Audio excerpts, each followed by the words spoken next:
delighted to be here. I'm delighted that the Office for Students has highlighted such an important issue so early on in its existence, and I hope that this is a sign that this will be taken seriously by universities as well, following the leadership of OFS.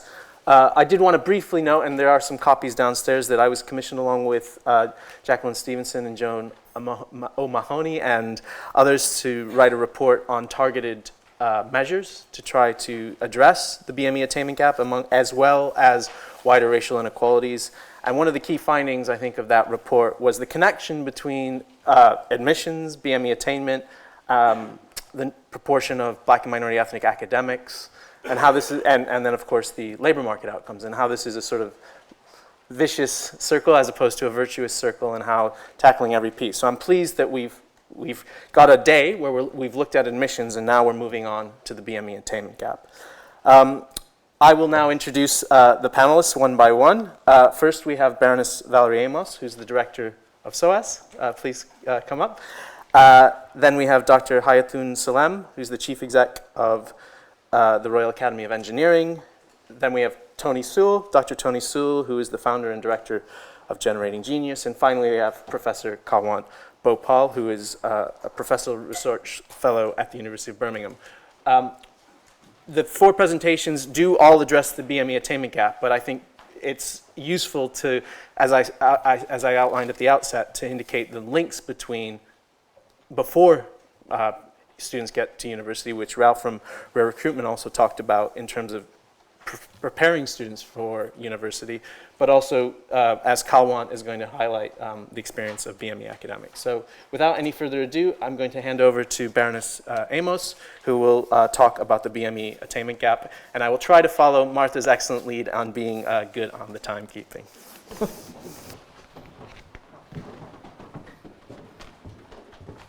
Omar, thank you. And we've got a countdown clock as well, I think, to help us.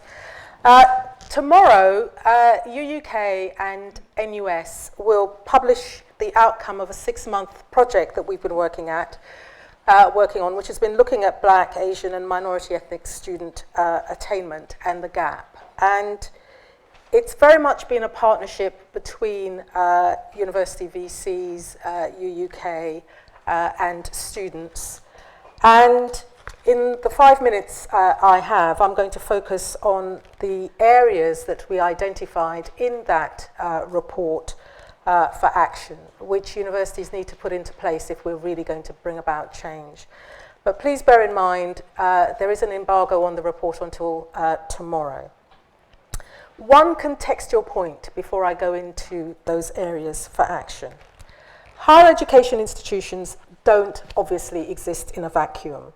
They reflect the structural inequalities which exist in wider society, and we were very conscious of that when we were putting the report together. But at the same time, Michael talked this morning about the importance of aspiration. We felt very strongly that universities are about aspiration, and they're also about opportunity coming together. And one of the concerns that we have was that as places of challenge, of learning, of knowledge sharing, intellectual curiosity, universities should have been leading the way on this agenda in terms of transforming how they work. And we were disappointed that the record of action is so patchy and that there is so much complacency in our sector. We held 6 evidence sessions up and down the country. We had universities and students sending in information to us, and the key thing that came out was the importance of a whole of organisation approach, that this is not something that you can address if you just look at one aspect of it. A range of issues came out, but there were 5 areas that we're asking universities, students, vice-chancellors to really focus on.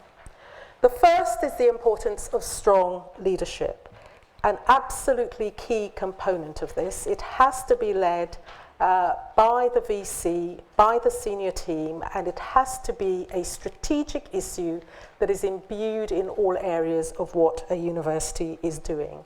And we have asked vice-chancellors to sign up to a commitment to actually put in place the recommendations in that report. And I'm delighted that so far, even before we launch, we've had 93 Vice-Chancellors sign up to this.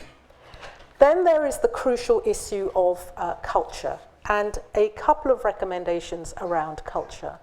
One, how do you create an environment within universities that enable a robust and honest conversation about race and racism?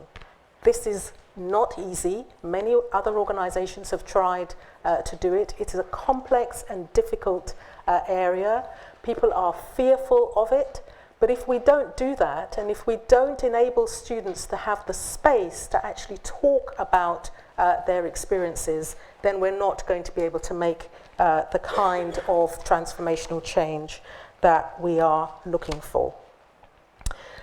Also related to culture is how you create a more racially diverse environment. So how do you recruit people from a range of different backgrounds to work in universities as academics, but also on the professional services side?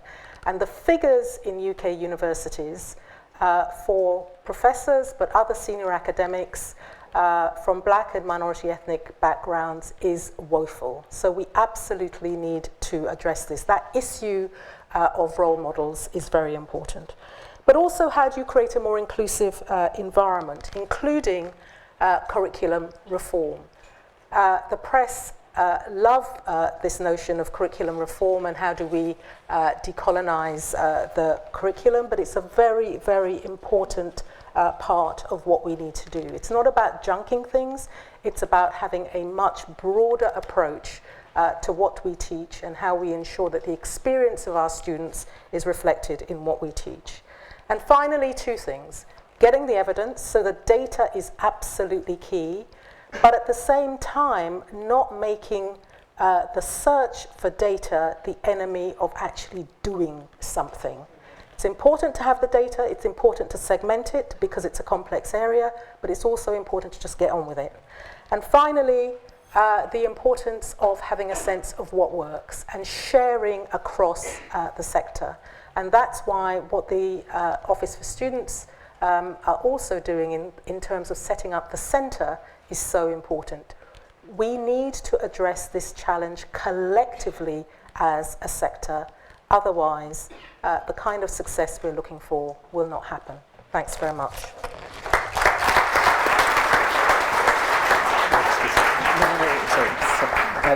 Thank you, Valerie. That very much chimes with the need, we're looking forward to the evidence from the report, but also the connection to from the student experience to the representation of BME academics and curricular reform. So a wide range of recommendations that I look forward to reading tomorrow.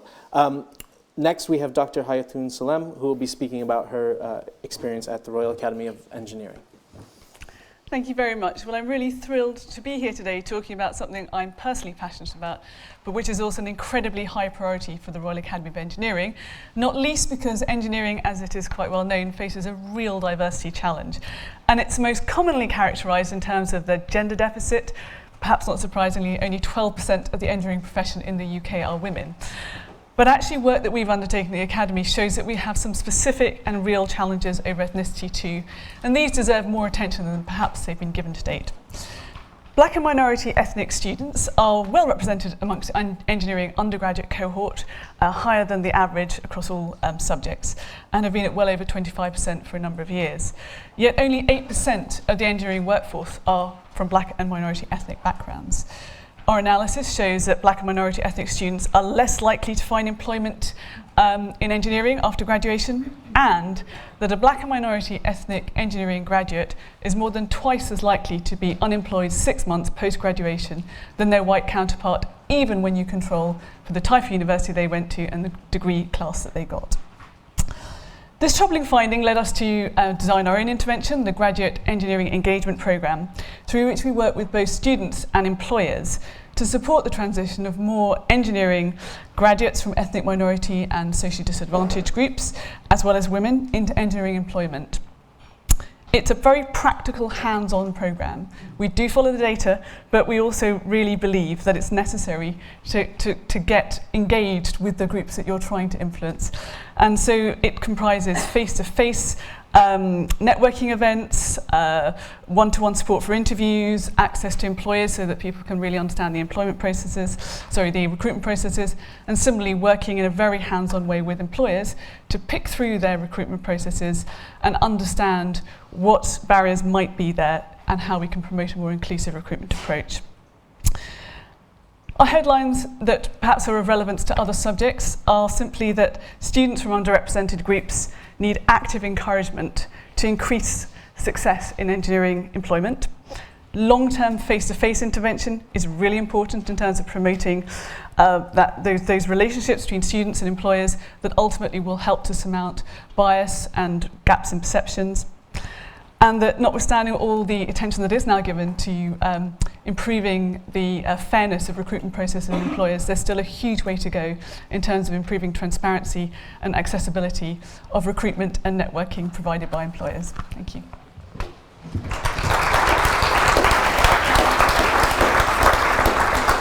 Thank you, and thank you for sticking to time. Next we have Dr. Tony Sewell, who's the founder and director of Generating Genius, and this too is, I think, a practical intervention. So this panel today not only is analyzing the problem, but I think offering some solutions about ways forward, and Tony has been doing this for a number of years. Yeah, the number of years, nearly 15, and I think what we run, Generating Genius, is a pipeline program that helps students get into, I suppose, the high tariff universities. Can I say that I'd like to sort of give you a good news story, particularly about the students in our program. 95% are from black backgrounds, and 70% are girls on what is a science-driven program. Now, we have students who have been with us since they were 14 and are now 24.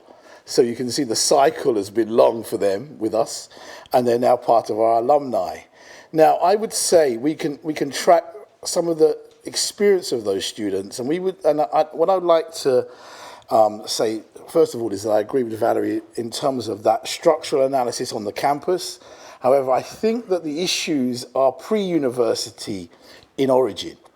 And I think that for us, one of the key elements in that, and this is just to add rather than just to say that it's against what's been said before, is that our students on the campus basically all get 2-1s and above, all the ones that have gone through. Their problem when they ring me is they've got too many job offers, and we're trying to decide which one, yeah? And in terms of happiness, well, they've got their hammocks and they're there lying back in the campus, no mental health problems that I can detect.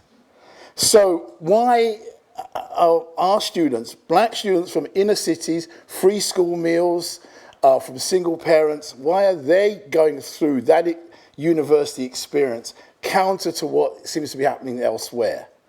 And I think the OFS should be coming to us and asking us, what are you doing right here? Yeah? And I think what we're doing right is basically what maybe somebody from an independent school would get right. In the experience prior to university, what you're doing really is giving those students the confidence, that academic confidence, to be able to really deal with the toughness of an Oxford or any other university for that matter, and do well in that experience and enjoy that experience. And I think that for me, I think the debate then comes around relationships between the university and the school, but more so, and it's represented in the audience here, the university and the third sector that perhaps are more nimble to be able to deal with these issues. One last point in my no seconds left. I think that one of the key factors going forward in this is to really begin to look again at more imaginative ways of dealing with wider participation. I think we've got stuck in that area. And I think what we've got to do really and truly in this is to be able to get the right students and come to other agencies that can do that for you, and then work with those students over a longer period of time, prior to getting them to university, because basically once they've got that rigor and robustness to deal with that, then they will be the journey through the university experience would be easier. And I think that's the key element in this that's perhaps missing in the debate, that we've got to try and think of a different way in which we can relate, particularly in the sixth form, and in that experience in the sixth form to relating to that one experience. In the seconds I've got left, can I just say one example, just to clinch my argument? I think that students who have particularly come from abroad, and I've noticed the difference between the student experience, international black students seem to be able to glide through it better than black students born in Britain. I mean, that's qualitatively, but it just seemed to be. And it's something to do with those international students pre-university experience. Either they've been in Africa or in the Caribbean and they've come here to study, and they've had a stronger mindset to deal with what is a different country, but yet they seem to be able to deal with it better than our students who are born here. I think that's the critical point here. What are we doing to really make that mindset work for those students? Time's up. Thank you.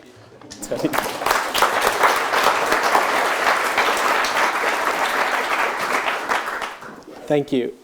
And finally, we have Professor Colin Bhopal, who will be speaking about her work on race and racism and the experience of BME academics.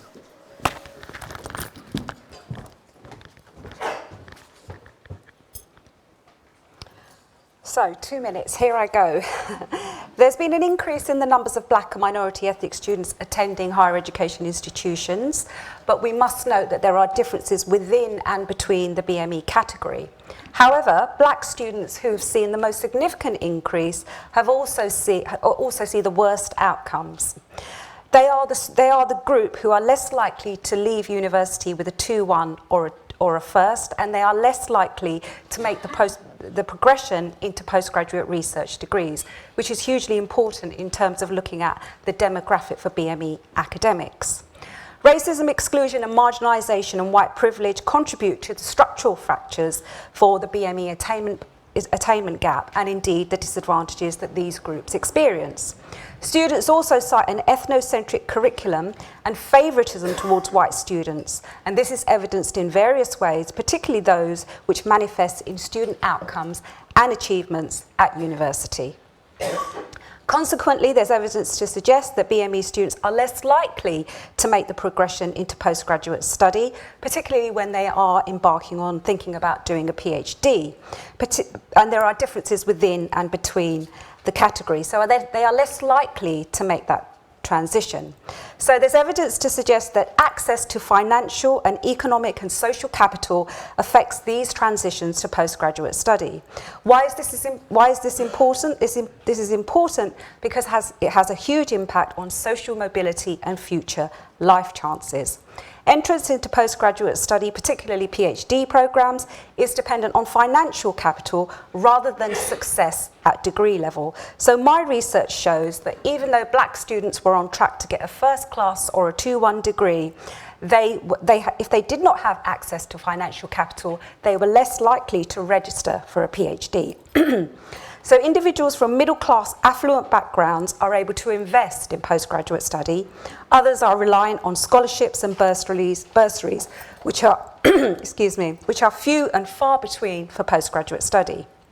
So, ethnicity, I've run out of time, but I'll quickly finish. Ethnicity and class are key factors in the choices available to BME students who are making that significant transition from undergraduate study to postgraduate study. Black students are less likely to have access to financial and social capital compared, for example, to Indian students.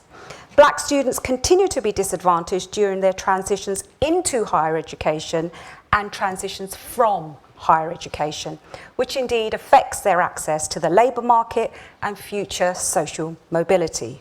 Finally, universities must acknowledge racism and white privilege and how it works within the sector, because a failure to acknowledge results in a failure to act. Thank you.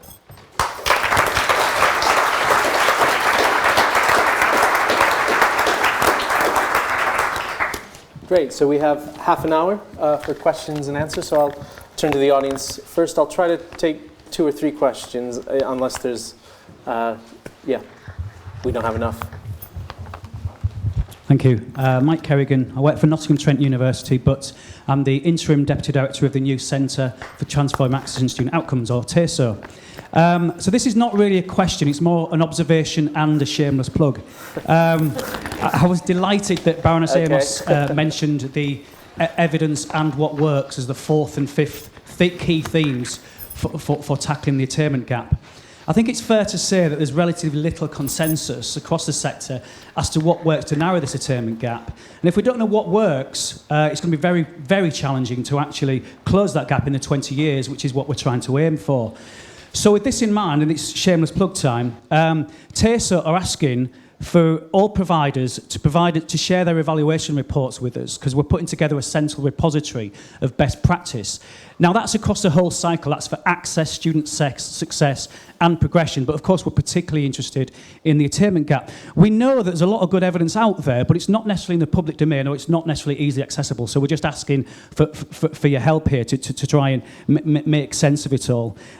So that's just it, really. So it's very easy to find on the website. If you just put TASO space HE in Google, the first link will actually be the Office for Students, and the first link on that is our call for evidence. So that was the shameless plug. Thanks very much. No, that's good. It's important because actually the next question maybe I'll ask the panel is what do they think would be the one thing to tackle that gap? And there's some evidence there to be collected. But I'll take a few questions while they ruminate. There's one in the back and one here, and then we'll go back to panel. Thank you, Omar. Joan O'Mahony, Advanced HE. I just want to pick up on Professor Bhopal's last comment about the need to talk about racism in higher education. I really would like to see us doing more of that. And one example, I think, of how we could do more of that is I see an awful lot of discussions about embedding employability in year 1 in university. If we're going to do that, can we also talk about the disadvantage that black students face in the labour market in year 1 to students in university? So they are not going towards that thinking it is about an individual obstacle, but that it is a systemic disadvantage that they are facing. So they are the places. Where are we going to talk about this and how? So thank you for mentioning that, and I really wanted to tell that. Okay, yeah. And one here. Thank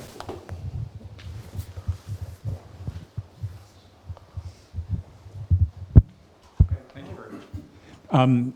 Hello, my name is Andrew Boggs. I'm with St. Mary's University in Twickenham. I'm very pleased to say that our BME student population has been growing significantly over the last few years. One of the things that we discovered in working with, looking at some of the student outcomes data, was some elements of our assessment were categorically or consistently disadvantaging students from certain backgrounds. So we took the opportunity to change elements of assessment within all programs across the university, which happily has led to improvements in good honors. But the flip side of that is we get our fingers burned either through recent reports from OFS or from other bodies about the growth in good honors, which would then ultimately disadvantages our university. Taking Sir Michael's comment in his opening remarks to the conference this morning on if there are barriers to improving access and widening participation in universities, to let the OFS know so that the regulatory system can be adapted. Are there other things that the panel would suggest should happen from a regulatory point of view to help ensure that universities don't have inadvertent barriers to helping specific populations? Great. So I see 3 strong questions. One, what should the OFS be doing? Secondly, how do we narrow the gap? And thirdly, we talk a lot about racism, but how practically might we do that? And it was, I think, both Kalwant and Valerie Amos, that was one of the recommendations from the report, I think, as well. So shall we start with you, Kalwant? Yeah. Okay, I think it's hugely important to think about policy making within this area. And I think the Race Equality Charter, Mark, is a positive move in the right direction. However, it's too early to tell the effect that the policy will have.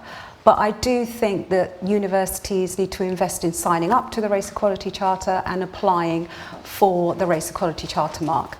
Now, in comparison, the Athena Swan Charter, which was introduced 13 years ago, there's evidence to suggest that it's been hugely successful in progressing the position of women in STEM subjects. And when it was introduced, when it was announced that it was going to be linked to biomedical funding, the number of institutions that signed up to the award increased by 400% in 1 week. So one of the recommendations that we make from our research, which is specifically about the Race Equality Charter mark and the Athena Swan, which was funded by the British Academy, is that universities must sign up to it, and B, it must be linked to funding. Because a key criteria in the Race Equality Charter mark is looking at the BME attainment gap and student experiences. Turn to you to maybe follow on from that. So let me be a bit controversial, because it's more fun that way. I think it's really important that universities have these conversations about race, but I think they are incredibly difficult to do. And the reason that they're so difficult to do is because as a society, we don't have these conversations.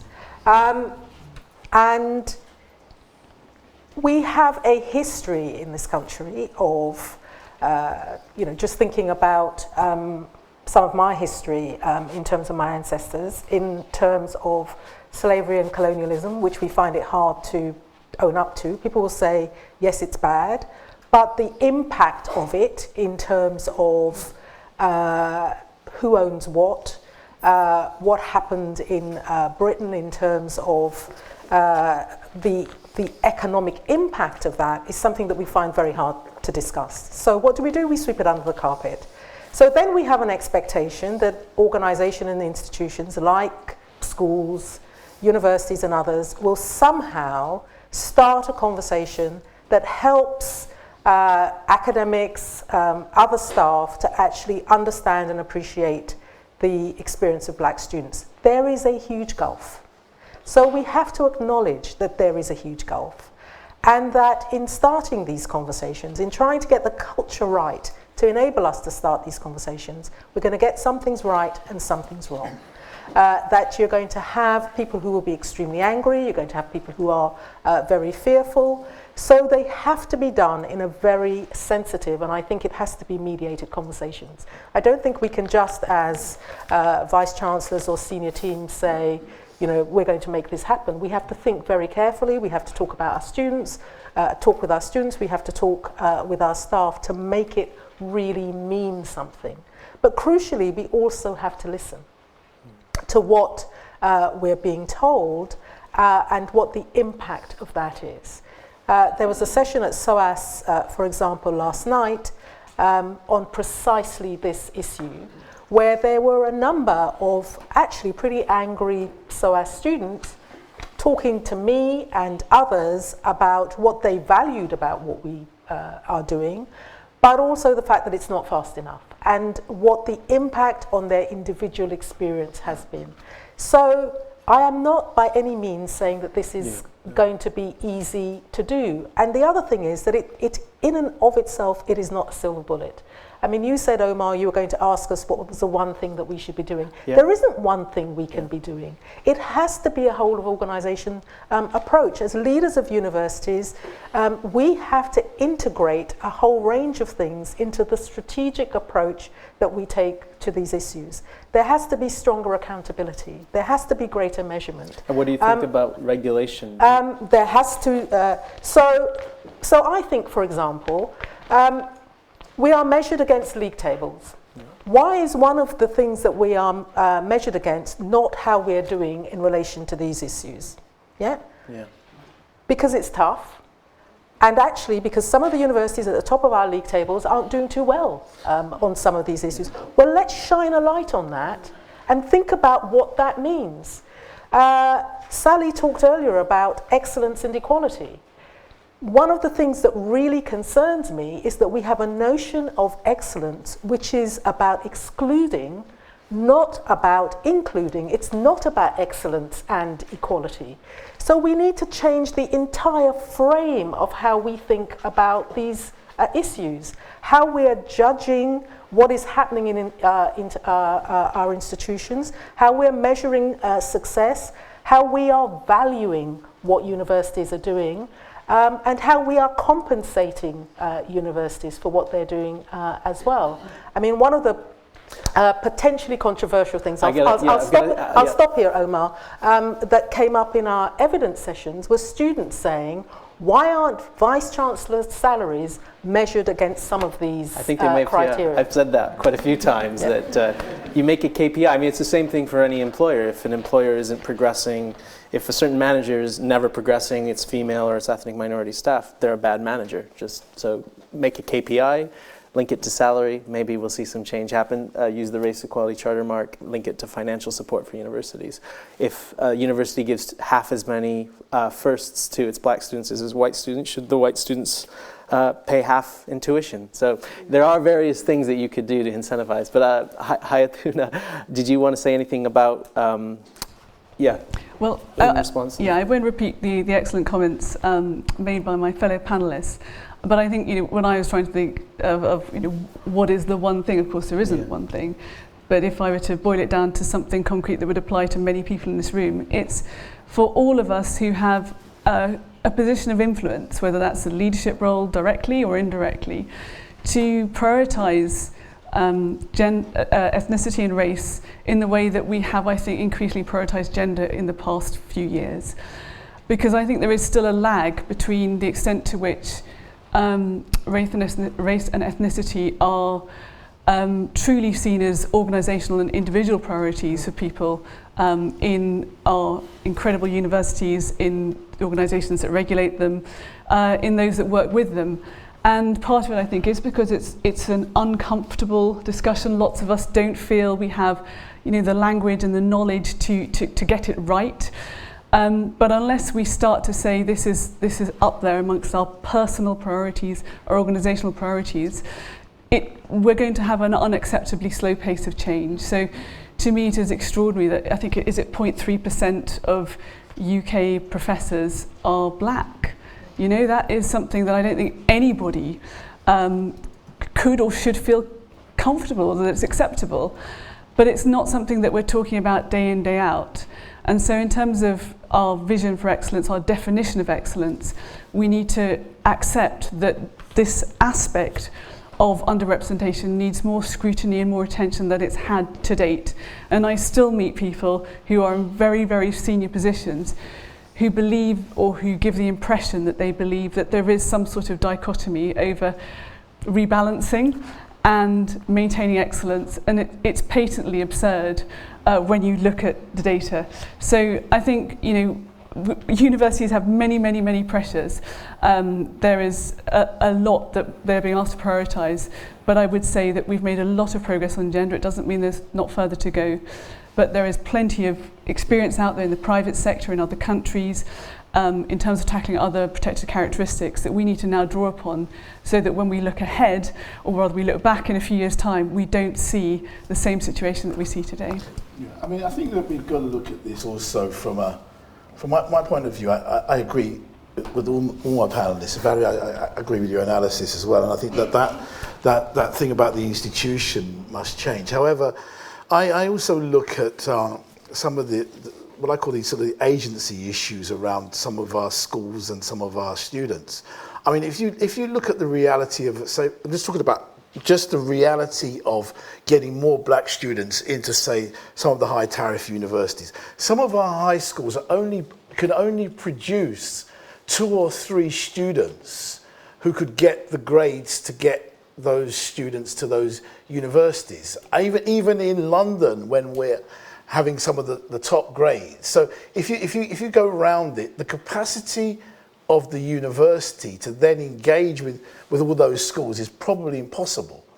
And I think that so the reality then is who is really kind of, where is the driver around this inequality coming from?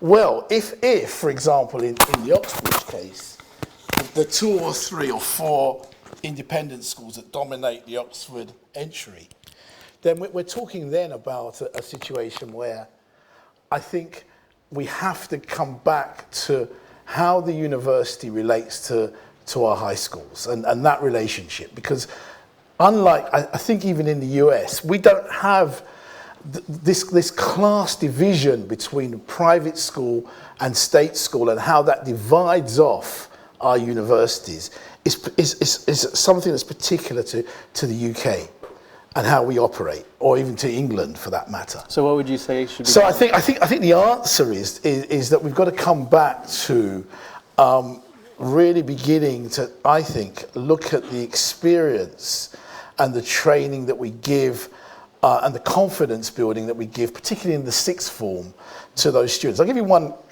key example. I've been doing some work in Jamaica, and it's quite interesting there, a majority black country. And that helps for those students. But one of the things they have in their A-level studies is everybody has to do, if you're doing science, everybody at A-level, on top of the 3 A-levels you have to do Caribbean studies. Now, it's quite interesting that the Caribbean studies is really just a hero worship of all the Caribbean people. I mean, the slavery thing comes in, but basically the Jamaicans win in the end anyway. And so there's a kind of sort of sense of, almost a sense of that self-pride coming in, that confidence building that's built in to sort of the curriculum right from early. And I think that then affects the way in which the students are really making choices around university. I'll give you another quick example. A coach load of us went the other day to St Anne's College, Oxford. Now, it wasn't a coach load of just students, it was the parents I took with me, yeah? And we all went up there, and they loved it, and we gave them lectures, and the students went somewhere else, and a majority of these were black students. And then the message now for St Anne's, and the message that college is giving to the students, is not just come on our program, but we're going to have a relationship with the individuals. I think this is the key to wider participation, that you make our students apply to universities that they know about. They apply to, they've had a relationship with those lecturers. There's a sense that the university and them are closer. And so therefore, it's not an alien environment anymore. So when I'm talking about it, we can talk about all these things about the racism that exists, etc. But then there's a real issue about making sure that our schools and our teachers believe that our students can get to these places. Yeah. No, I agree with that. I just want to, three more questions maybe from the audience. A big challenge, I think, then, for schools and education policymakers, if there are any in the room that work on the primary and secondary sector. So question here, yep, and then one in the middle, and then one in the back, yeah. Hi, my name is Naomi Come, and I work on Target Oxbridge, so I help 160 black students every year to apply to Oxford and Cambridge. I agree very much with the points that have been made, and especially with Tony's points about encouraging people to believe that they can go, but then also broad curriculums that students can really engage with. One thing that I've been experiencing a lot with my students who are at university, both Oxbridge and other universities, is their struggle financially sometimes, and also the different circumstances that they're dealing with at home. I think we speak often about working class students, but it seems the discussion sometimes misses the fact that BME students are often disproportionately on free school meals. And so, almost a quarter, I think, of black students are on free school meals, and that's sometimes missed. So students come with the challenge of, maybe being a black student or an ethnic minority student at a university where they're maybe not significantly represented, but then they also are struggling with needing to send money back home. I have students working during university so they can send money home to help their parents pay the bills. And that is a challenge that they're trying to balance with really large workloads. And sometimes money at home can fluctuate massively. So I have students who go through student loans. It was a good year. They get a certain amount of loan, their parents are in relatively insecure work, and so suddenly there's no overtime, and they can really drop off. And so partway through term, they don't have any finances coming in, and they're sending a lot more money home. And I think universities aren't always as responsive to those challenges as they could be. And so I'm wondering, what more could universities be doing to be sufficiently responsive to their BME students who are also struggling financially? Okay, good, yeah. One, I think there was a... At the back, okay, yep. Yep, Marva Dedicatory from SOAS. That's my Vice Chancellor. I I'd just like to quickly, just before I make my main point, agree with the lady that just spoke. Some of the biggest gaps that we found through our analysis is for, across all stages of the life cycle, are for black students from free school meal backgrounds, and the financial support piece around their success and their continuation in study is really, really something that needs to be looked at, and echoes why it's important for us to look at multiple measures when trying to close any gaps. But the point I wanted to make slightly echoes with some of the things, but also is a little bit of a plea, really, because firstly, I'm a black woman, and I have also gone through university and had various challenges. But one of the things that's coming out really strongly from the students that we've been working with on various student success projects is that students are now becoming more conscious and more aware and more empowered because of this discourse that we're having and the discussions that we're having. And we need to really take a responsible view, both as institutions and as policy makers and those that work in the field, on the messages and the narrative that we're sending students when we're having these discussions.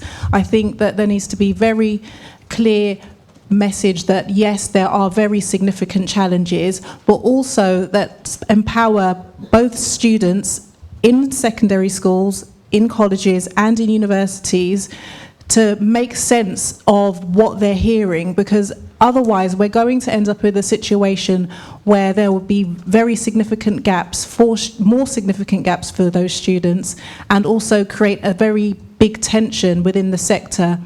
Yeah. Okay. As we don't respond, or if we don't respond appropriately. Yeah, good question. And I think there was one more hand up here in the middle, and then I think that might be the last question as I turn back to the panel. Hello, my name's Richard Stewart. I'm a policy officer at NUS. Actually, before I started, I wanted to echo the two previous points. Black students who struggle to eat will not excel. Students regularly now struggle to eat and pay rent. There is a wealth of research to say that this is getting worse, not better. And if we're looking at supporting our students to excel, that has to be one of the key things that we talk about. But that's actually not what I wanted to talk about today. I have the privilege of having some understanding of the report that's come out with UK and NUS. And one of the things that's discussed is decolonising the curriculum. And that involves a process of co-creation of the curriculum. And that requires staff to enable students to not be gatekeepers to students, to support them to be real partners in their education and capable of creating change. Unfortunately, many of the national systems that support work like that, enhancement-based work, especially in England, have been neglected over the past few years.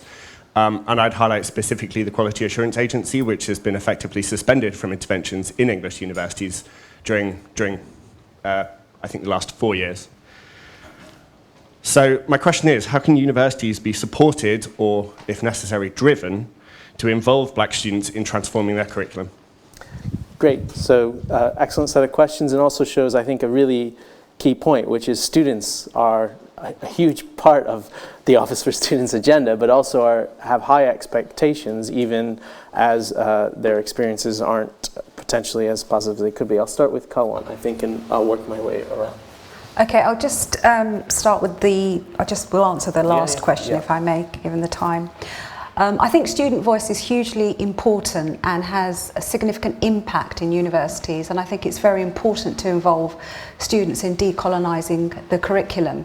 However, I think once we get students at university, it's too late. I think we need to look at the education system and take a couple of steps back and look at how history is being taught in our primary and our secondary schools. So to some extent, when we get students at HE, it's too late in terms of what we're teaching them, because the history and their understanding of history is already formed. So I think we have to look at this holistically in terms of training teachers and how we train teachers to teach our young people. However, we are where we're at, and we have to think about how we do this within the university. So student engagement and student voice there's lots of evidence to show that it's made a difference, and it does make a difference. So I think here again it's up to senior managers to ensure that they are involving students within that process. And I think that would probably come down to the individual institutions. Yeah, a key point as well from all of them about financial support. I was curious how generating genius, if you've got any... I mean, we're really going after the corporates now in a big way. I mean, we've just launched a fund which is Generating Genius Scholarship Fund, where we're looking for £20,000 per student. And they get now how we do this is I've also approached the rapper Stormzy, since he lives in my area as well, to kind of, I want his money as well. And one of the things that we wanted to do with the money was give it to the students in year 13, so that it doesn't come right that while you're at university, just prior to you getting there. And then there was some although the students need, I agree with the NUS person up there that they need to be fed. I do think that we want some feedback from just giving out the money, i.e. how you're getting on, making sure you're en route to that 2-1 that you should be getting.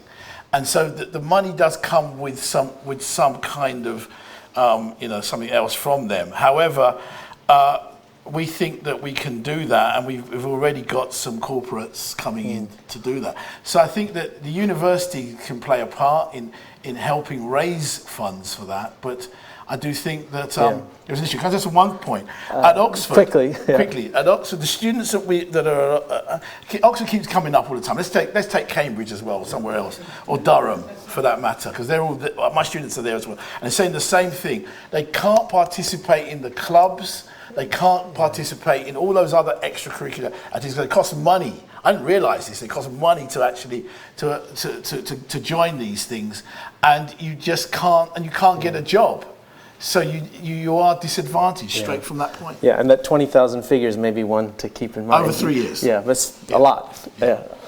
I entirely agree on the issue of the finances, living costs, everything else. I think this is even before you get to a point of getting students to account for how they're using the money. Sure. There's something just about being able to live and survive, having got to university, before you then get to the next stage, which is how are you then able to achieve. And it's getting harder and harder, and I think that's something we need to look at. I think the point that Marva made about empowerment, but really thinking about the messaging and the narrative.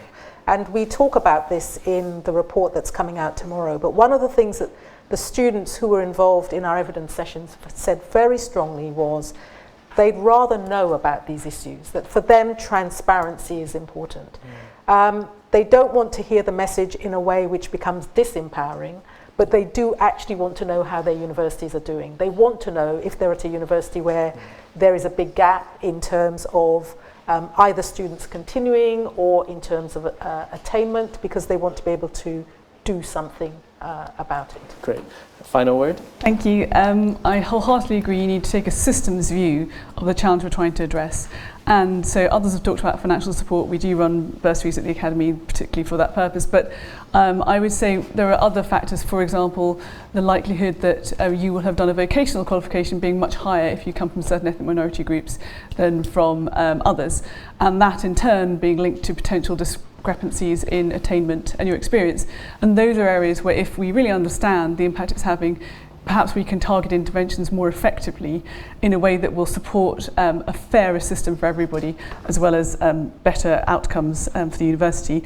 And also just a plea that we do keep remembering that we need to disaggregate this BAME category, because the experiences, the challenges, and therefore the responses are going to be very different across those groups. And we are currently stymied by a lack of good quality data.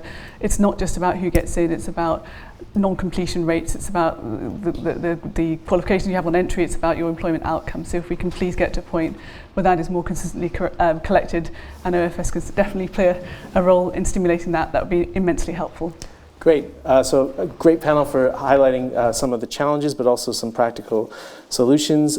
Ending just about on time. If you could thank the panel, and we'll move on to the next one.